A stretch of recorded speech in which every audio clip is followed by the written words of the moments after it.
굳게 울고 가는 영원히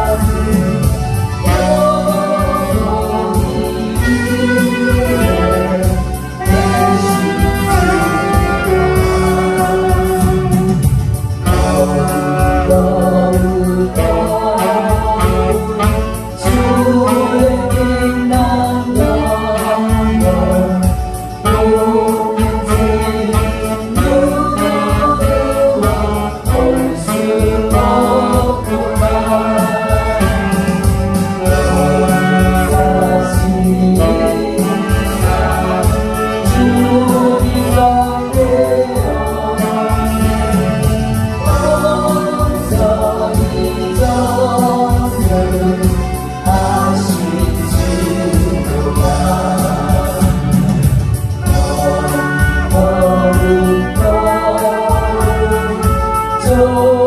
존귀하신 주님 전지 만물 모든 죄를 찬송합니다.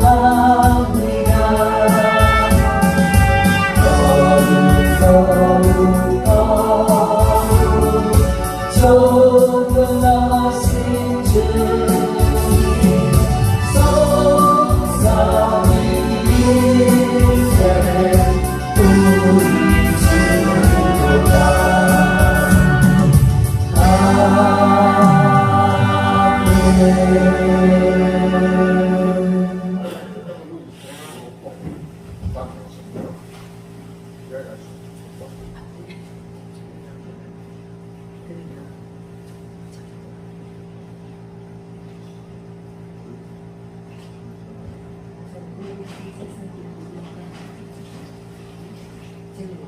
오, 한두가 빠졌네.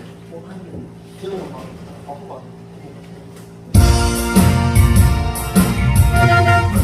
나를 길을 누가 비울까 할렐루야 어시가 손을 보여줄 거야 성령이 주니가 말해주사 저절로 정비를 나누니 정수를 앞에 나가서 손만 바라고 나가세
성령의 길을 기회로 가이 시간을 내 받을 기회로 박수 믿어지는 말씀다 기회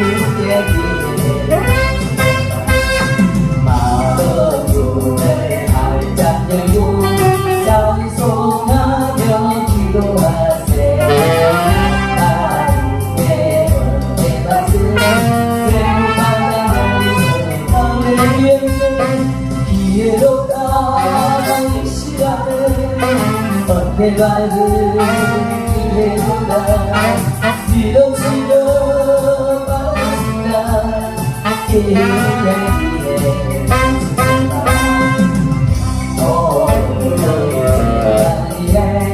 모든 죄 지던지어라 이제 내가 살아도 주 위에 살고 이제 내가 죽어도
예수 우리 왕이여 이곳에 오소서 보좌로 지어 임하사 찬양을 받아주소서 주님을 찬양하오니 주님을 경배하오니 우리 옆에 분과 인사합시다. 거룩하게 삽시다. 다시 한번 인사합니다. 하나님이 회복시키십니다. 할렐루야. 오늘 우리가 읽은 이 이사야 26장 말씀은 회복하시는 하나님을 찬양하자, 이런 제목이라고 볼 수가 있습니다. 유대 땅 이스라엘 백성들이 잃어버렸던 땅을 회복하고 또 모든 주권을 회복하는 그 은혜에 감사해서 찬양하는 그런 내용이고, 잃어버렸던 가정을 회복하고 잃어버렸던 행복을 회복하고 우리가 모든 잃어버렸던 것을 회복하는 이런 것에 대해서 하나님 앞에 노래로 찬양하는 그런 내용이다, 그렇게 볼 수가 있는데, 그 모든 것을 회복하는 날이 언제냐? 바로 그 날이라는 겁니다. 하나님의 날. 오늘 그 날에 유다 땅에서 이 노래를 부르리라, 이렇게 말하고 있는데, 바로 그 날은 하나님의 날을 말합니다. 하나님께서 모든 것을 회복시키셔서 그 안에 복을 누리게 하시고 행복하게 하시는 그 날, 바로 그 날이 하나님의 날을 말하는데, 이것은 역사적으로 보면은 때가 차서 이스라엘 백성들이 그 바벨론 포로에서 돌아와서 하나님께 영광을 돌리는 그것을 의미하며, 또 이것은 오늘 우리에게는 어떤 말씀으로 주시느냐면은 바벨론과 같은 이 세상에서 온갖 죄악과 고통 속에 살던 우리를 하나님께서 다 회복시켜서 영원한 나라, 그 나라로 들어가게 하시는 그날을 의미하고 있습니다. 그러므로 그날, 그 마지막 날에 예수 그리스도께서 공중에 재림하시고 천군천사 나팔소리와 함께 이 땅에 오셔서 심판하시고 악인과 의인을 구별하실 때에 하나님께서 택하신 백성들, 즉 그들은 주님과 함께 천국에 올라가서 찬양하고 또 하나님께 영광 올려드릴 그것을 말씀하고 있습니다. 그런데 오늘 또 특별히 여호와께서 구원으로 성과 각을 삼으시리로다, 여호와께서 구원을 성벽과 외벽으로 삼으시리로다, 이렇게 말씀하고 있습니다. 이것은 하나님께서 세우시는 그 나라, 우리가 영원히 살 천국, 우리가 구원받은 백성들이 갈 그 나라는 하나님이 성벽이 되고 하나님이 외곽성곽이 되어서 결코 그 어떤 것도 틈타지 못하도록 하는 난공불락의 경관성이다 하는 것을 오늘 말씀하고 있습니다. 그래서 2절 말씀에 보면은 너희는 문들을 열고 신의를 지키는 의로운 나라로 들어오게 할 것이다. 이렇게 말하고 있습니다. 신의를 지키는 의로운 나라, 그 나라가 바로 뭐냐면 하나님의 나라, 하나님의 구원이 성과 각이 되는 그런 그 나라를 말하는데, 모두 다 그 나라로 들어오게 할 것이다. 그 나라에 들어가는 그 나라는 의로운 나라고 또 신실한 나라인데, 여기 의롭다는 것은 예수 그리스도의 보혈로 깨끗하게 씻음받았기 때문에 의로운 자들이 가는 의로운 나라를 말하고, 신실한 자라는 것은 바로 신의를 지키는, 오늘 성경 말씀에 이야기하고 있는 그 심지가 견고한 사람, 신실한 사람, 그런 사람을 말하는 줄 믿습니다. 그래서 신의를 지키는 의로운 나라라는 것은 하나님 앞에서 바른 신앙을 지키는 사람들로 구성된 그런 완전한 하나님의 나라, 우리가 그날에 들어갈 그 나라를 말하는 것입니다. 그래서 그 나라에 들어갈 자는 예수 그리스도의 보혈로 말미암아 의로워지고, 심지가 견고해서 자로도 우로도 흔들리지 않고 믿음 지킨 사람을 말하는데, 요한계시록에는 여자로 더불어 더럽히지 않고 자기를 깨끗하게 보존한 자라 이렇게 표현하기도 합니다. 그래서 그 나라에 들어가서 구원받을 사람들은 어떤 사람이냐 하는 것을 오늘 본문 말씀에 이야기해 주고 있는데, 3절 말씀에 보면 주께서 심지가 견고한 자를 평강하고 평강하도록 지키시리니 이는 그가 주를 신뢰함이니라. 이게 심지란 말은 마음 심자이다 뜻지자를 말하는데, 마음의 뜻, 즉 마음의 의지, 이것이 견고해서 흔들리지 않는 그런 사람을 말하는 것입니다. 이것은 그 언어의 뜻을 살펴보면 견고한 마음이라 이렇게 보시는데, 어떤 것을 확고하게 끄받들고 있는 상태, 그것을 의미하는 겁니다. 이것은 하나님만 굳게 붙잡고 의지하는 마음의 상태, 이것을 심지가 견고한 상태다, 그렇게 말하고 있습니다. 그래서 주께서 심지가 견고한 자를 평강의 평강으로 지키시니 이는 그가 주를 의뢰합니다. 주님을 의지하는 마음, 이 마음 때문에 그 어떤 것으로도 흔들리지 않고 견고하게 서 있는 이 사람을 심지가 견고한 자라 말하고 있습니다. 이것은 확고부동한 어떤 마음의 상태를 말하는데, 킹 제임스 역이라는 번역 성경에는 이것을 생각을 주님께 고정시킨 사람이다 이렇게 말합니다. 생각이 여기 갔다가 저기 갔다가 이것 좋게 여기고 저것 좋게 여기고 여기 마음 주고 저기 마음 주고 그렇게 하는 것이 아니고, 심지가 견고한 자라는 것은 생각을 오직 주님께 딱 고정시켜 놓은 사람, 그런 사람을 의미하는 겁니다. 이것은 어떤 환경과 처지 속에서도 생각을 주님께 고정시킨 사람을 말하며, 세상에 어떤 바람이 불지라도, 어떤 병마가 덮치고 어떤 오해를 받고 어떤 환경에 들어가고 어떤 미혹이 있다 할지라도 결코 흔들리지 아니하는 오직 주님께만 마음을 두고 있는 견고한 상태, 그것을 말하는 겁니다.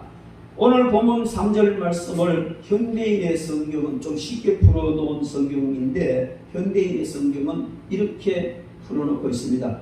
여호와는 자기를 의지하고 마음이 한결같은 자에게 완전한 평안을 주신다. 오늘 말씀 보면 주께서 신지가 견고한 자를 평강하고 평강하도록, 이 평강하고 이들이 계속 반복하는 것은 강조를 말하는데, 이것은 평강, 완전한 평강을 말하는데, 현대인 성경에 보면 여호와께서는 자기를 의지하고 마음이 한결같은 사람에게 완전한 평강을 주신다. 세상의 형편이 어떠하든지, 그냥 뭐 어렵든지 힘들든지 병이 들었든지 욕을 먹었든지 핍박을 받든지 어떤 환경 속에서도 역시 그는 거기에서 완전한 평강을 누리게 된다는 겁니다. 이것이 얼마나 귀하고 큰 복인지 모릅니다. 그래서 우리가 심지가 견고한 사람은 오직 하나님의 말씀에 뿌리를 두고 흔들리지 않는 그런 사람을 말하는 줄 믿습니다. 어느 날 북대서양을 항해하던 큰 그런 여객선이 있었습니다. 그런데 갑자기 바다 한가운데서 거대한 폭풍우가 몰아쳤습니다. 수만 톤이 되는 배지만은 그러나 그 폭풍에 밀려서 그냥 이 자기가 가고 싶은 데로 가는 것이 아니라 폭풍에 밀려서 떠밀려 가는 거예요. 그 떠밀려 가는데 한참을 가다 보니까 그 이상 간격이 있는데 큰 얼음 덩어리 하나가 배는 저리 밀려가는데 반대쪽으로 빠르게 흘러가는 거예요. 그 사람들이 이상해서 선장에게 물었습니다. 저건 어떻게 우리는 이리 가는데 이 큰 배가 이리 밀려가는데 저건 어떻게 저리 갑니까? 그렇게 물었어요. 그러니까 그 선장이 하는 말이 저거는 빙산이라는 것입니다. 빙산이라는 것인데 저 빙산은 우리가 보는 것은 불과 8%에 불과하고 92%는 다 물 밑에 있다는 것이죠. 그래서 빙산은 아무리 큰 파도가 풍랑이 일어도 그 영향을 안 받는다는 겁니다. 그 밑에 흐르는 해류, 바다 저변에 흐르는 해류에 의해서 간다는 거죠.